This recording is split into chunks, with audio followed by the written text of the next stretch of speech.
3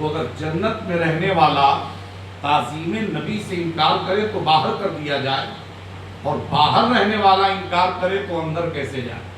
آج بھی بہت سارے لوگ ہیں شیطان کے چیلے، جو ہمارے سماج میں، ہمارے ماحول میں منافق بن کر، ایمان کے لٹیرے بن کر نماز و روزے کی آڑ میں ہمارے ایمان و عقیدے پہ حملہ کرتے ہیں، یہ کہہ کے کہ نماز تو فرض ہے، ہم نماز پڑھیں گے، روزہ رکھیں گے، مگر جب باری آئے گی سلام پڑھنے کی تو ہم نہیں پڑھیں گے۔ تو یہ آج کا جھگڑا نہیں ہے، 1450 سال پہلے کا جھگڑا ہے۔